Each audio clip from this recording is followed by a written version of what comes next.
સુરતમાં મોડી રાત્રે આગની ઘટના બની રહી છે ત્યારે સુરતના ઉધના રોડ નંબર 8 પર આગની ઘટના બની હતી।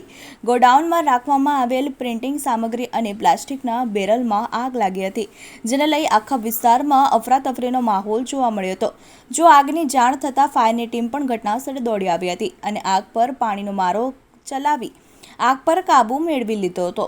તો આગમાં પ્રિન્ટિંગ મશીન તેમજ પ્લાસ્ટિકના ટાંકા બળીને ખાખ થઈ ગયા હતા। તો શોર્ટ સર્કિટને કારણે આગ લાગી હોવાનું ચર્ચા થઈ રહી છે। સર રોહિત ખલાસી આપ છો મારા સિનિયર અધિકારી અક્ષયભાઈ પટેલ સાહેબ। કઈ જગ્યા પર શું ઘટના બની હતી? રોડ નંબર 9 ઉધના ખાતે રોડ નંબર 8 ખાતે ડેકા મિલ છે, કાપડનું પ્રેસ છે અને એમાં મશીનો છે, પ્રેસ મશીનો, એમાં થોડી આગ હતી અને ટાંકાઓ બળી ગયા છે। 4-5 મશીનોને નુકસાની થઈ છે આગથી। કોઈ જાનહાનિ એવું કંઈ? ના, જાન એવું કોઈ નથી। અંદાજે કેટલાનો માલ બળી ગયો છે? અંદાજિત તો નુકસાન આમ તો આપણે કંઈ માલિકને પૂછ્યા વગર કહી શકીએ એવું નથી। ફાયર સેફ્ટીના સાધનો અહીંયા હતા?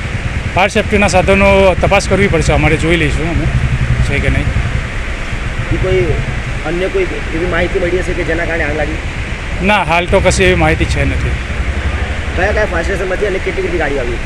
Udhna fire station, Majura fire station, Mandarwaja fire સ્ટેશનથી કુલે 7 જેવી ગાડીઓ આવી છે અને રિટર્નમાં અમે એક ગાડી ડુંબાલથી મંગાવી છે। કેટલા વાગ્યાનો કોલ હતો?